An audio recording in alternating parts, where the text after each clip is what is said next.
journey of the mind, body, and soul. And I think it is to one's own benefit as well as to benefit the Muslim Ummah at large. And I think for Muslims at the moment, whatever is going on in the world in regard to the Ummah, the wars on Islam, this Ramadan, like previous Ramadans, are always a spiritual awakening. It's an awakening for the Ummah.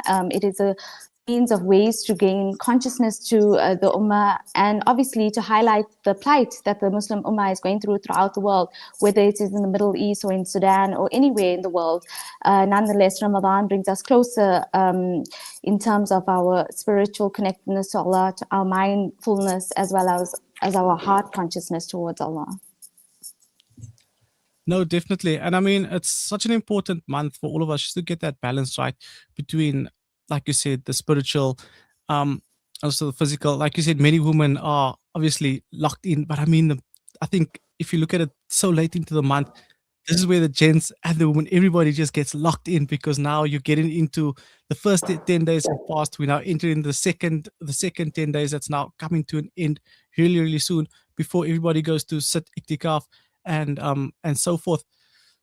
Looking at it, I mean, is there anything that you've got planned specifically of how you look at approaching this final few days? Well, I think in terms of being more consciousness of yourself, or what are you asking exactly? So I think it's also obviously like, what are some of the tips that you taken into the last 10 days of Ramadan, knowing that this is where everybody locks in? How are you looking at approaching it so that somebody listening at home could obviously feed off that and get some tips from you? Well, I think, what is important is that at the beginning of Ramadan, as a conscious believer, we obviously set goals and objectives for ourselves.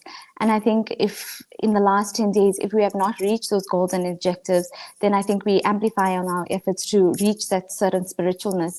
And I think, as like I said, with the world, the Muslim Ummah going into such dire need, I think we as Muslims have gained more consciousness, and we have become very mindful of the way we live. And one is that we are moving away from the traditional ways of living, and we are moving towards being more aware overall as to what is required as being a Muslim. We are changing our identities. We are becoming more consciousness of our deen throughout the world. A lot of changes have been seen in the Ummah. One, like as you mentioned, the T20 in terms of sports. I think more activeness has been gained during not only Ramadan, but amongst our Ummah in terms of being more active, whether it is being fit, being more active in terms of fitness, or being more active in mind consciousness. But in the last 10 days of Ramadan, I think our main goal is to first catch on the odd nights, and obviously maximize the spiritualness and the benefits that we can gain in this 10 days. Allah Ta'ala has granted us Muslims only the month of Ramadan. It is not granted to anybody, any other nation, not granted to any other religion. It is granted to us as the Muslims, and our aim should be to maximize everything in terms of our spiritualness, in terms of learning the best from what we are supposed to learn, in terms of becoming a better Muslim, whether it is the way we are, whether it is the way we view Islam, whether the way we treat people, something small that we can pick up from Islam that will enhance our beautifulness, whether it is inside or outside. No, definitely. Thank you so much for those pointers and tips. I mean, it's you've actually summed up so much in such a short period of time, making it so simple for many of us to take on these last 10 days, search for those odd nights, and look for those small changes that we can make in our day-to-day lives in order to make a massive difference when it comes to our deen, and obviously achieving the most in those last 10 days.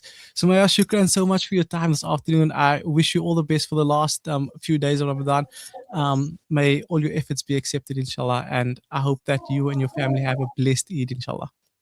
Shukran to everybody. Assalamu alaikum.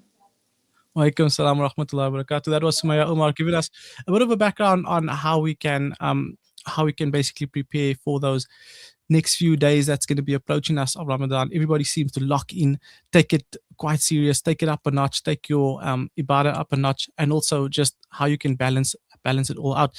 Well, we're going to take a quick ad break. When we do come back, we're going to be chatting to Zahra Sayed, who's behind the scenes. She's got a smile on her face there in the control room. And yeah, we're going to be chatting all things martial arts. She is the president of the Kickboxing Association. So, yep, we're going to be chatting to her next, but we're going to go to an ad break first.